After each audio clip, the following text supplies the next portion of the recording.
Hey guys, what is up? It's Dusty here and welcome back to another crypto video. Today I am giving you guys my honest expectation on the very short term for the Bitcoin price, as I honestly think we can make a juicy amount of crypto gains right here over the next couple of days.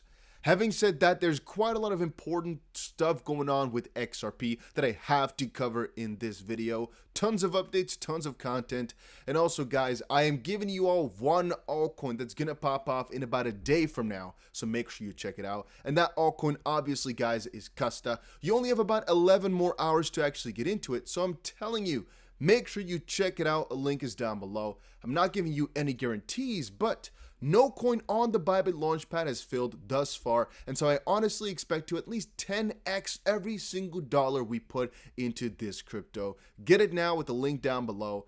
I've made a video tutorial on how to get it, so check it out. Having said that, in regards to Bitcoin, I'm expecting the upside to come relatively shortly here. Guys, I told you all, right now, having a long position open for Bitcoin is extremely juicy. The reason I'm saying that is because we've actually bottomed out quite nicely as a double bottom, basically, from our previous December lows. And so there's a very high likelihood that we're going to pop out from this level. And if we don't, we're going to have a tight stop loss at about $45,000 or so. I would say 44.9 would actually be best in that sense. But basically, we are bouncing from this Fibonacci level, plus the fact that it's a double bottom, plus the fact, I guess, that it kind of coincides with being a W pattern. But that's, I guess, the same thing as just the double bottom in this sense. There's a higher probability of bouncing towards the upside, and my own expectation is to get back into this little area right here. $50,600 to $50,900 or so, guys. And so we're going to most likely take that wave all the way up. And you already know, guys, if we do that with some leverage over on Bybit, that is 8% on that little trade. With 15x, guys, that could be huge. I'm already telling you, we might make 150% profit or so on this one little trade if we don't get stopped out. And you guys already know, we can get stopped out once or twice. It's not a big problem. It's as long as the longer term sets in stone that we actually have a winning strategy, then it works. All right, you might fail once, twice. And again, a couple of other guys have said, no, we have been rejected on Bitcoin. We're supposed to have our double bottom right here, the 31st. /1st. We're supposed to kind of pop off. We didn't. We got rejected. So right now we're going to fall down lower. Seeing a lot of people over on Twitter talk about that, but I don't personally believe in it too much. Then again, on XRP, you can see this rejection a little bit more apparently, actually, because one of them happened right here today. You can see that it's trying to overtake a couple of the highs from earlier, but it's just, it's not really working. Last 2 days, we've just faced some resistance at the 84.5 cent mark. Right now, it's looking like we're going to go right back down to about 82 cents or so. 80 cents, of course, guys, is my own buy-in area, which we basically bought at every single time. Right now, we're playing ping pong, and XRP price has been playing ping pong for a little good while, as Bitcoin right now, for the short term, is king. Then again, I will be buying if we actually break out above 84.5 cents. So if we actually get a confirming candle, I will be buying in.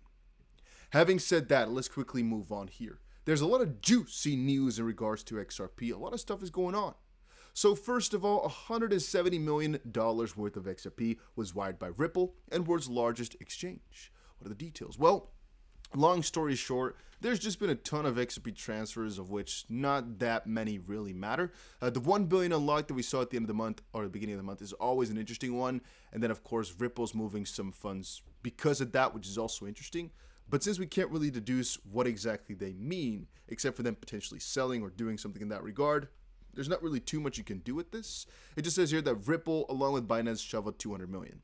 Yeah, Ripple got themselves 200 million from the unlock, so it's not that strange that they moved it. Then again, what is more peculiar and more interesting is this right here.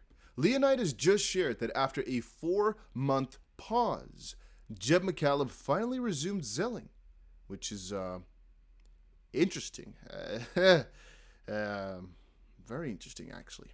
After a 4-month pause, Jed Mccaleb has started selling his XRP again, with 720 million XRP left in his tacostand wallet. The people are going crazy because why did he stop? What was going on? Tommy says, so the reason he stopped was for tax purposes. Makes sense. I'm not gonna lie, it is definitely some truth to that. And Johan says, hey, if he starts to sell again, does he know that something will happen soon about settlement? At least he tries to tell us something because of 589 in his little release here of 4.5 million XRP that he's been selling, I think, today. Not too sure.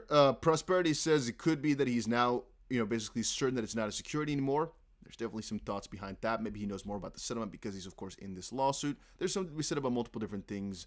I'm not too sure it's going to be too relevant for the XP price, though. You might say, oh, that's actually what got XP rejected here throughout because we've been doing bad, because we sold yesterday. But I don't think so, guys. I don't think he has any real effect on the XRP price. All right, then Rosalind Layton. She has been sharing multiple different articles about the Ripple v SEC lawsuit over on Forbes. I've checked out most of them, and I always like whatever she has to post. What she posted right now was the year in review. Crypto's here, get used to it, Washington.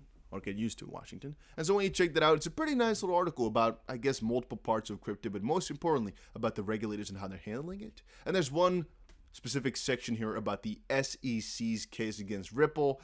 And of course, how it doesn't really make too much sense. These rules are old. There's a lot of harm being done. $15 billion was lost by the XP investors. But in reality, it's pretty hard to see whether or not they were wrong or right. And that's not something that we should actually have to worry or wonder about if they're trying to sue some company.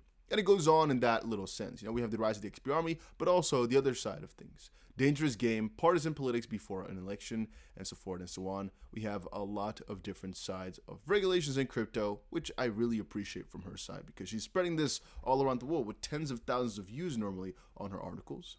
She's doing a lot for the XP community, even though it's more a little bit on the background. But I'm noticing it. I'm noticing her. Very well done. All right. Having said that, John Deedon shared this over on his Twitter. Guys, I'm trying to sometimes make these videos a little bit more concise so you can quickly watch it and move on with your day. Make sure you press that like button if you are enjoying these daily crypto videos though, guys, as I'm putting my heart and soul into creating them for you every single day. And if you enjoyed this video, you're most likely going to enjoy the rest of the videos I make. So once more, guys, make sure you press that like button. Every like matters to help this video grow a little bit better. Who sues over $500? On May 3rd, 2018, a lawyer filed a putative class action against Ripple and Brad Garlinghouse because his client lost $600 trading XRP. According to the complaint, on January 6, 2018, the person bought 650 XRP at $2.60 for a total purchase price of about $1,600. 12 days later, he sold 650 XRP at about $170, losing about $500, $600. I've always been troubled regarding the timing of this putative class action filed against Ripple during the same period of the time Ether investors were secretly meeting with the SEC asking for regulatory free pass. The Perkins Coie memo and Ether safe harbor is dated March 26th, 2018. Ether investors met on that day. But guys, I don't want to fully bore you again with a John Deedon rant here, as again, we've covered a couple of times already. He knows his stuff. There's a lot of questionable points at this, but there's quite a lot of coincidences between the lawyers and the law firms and why and right? Because it's really strange. You're going to sue somebody over $600 because the lawyer costs are relatively high in that sense. And best case, you get $600 back. Like, what is that supposed to mean, right? It's a very big question that people in the community have been having.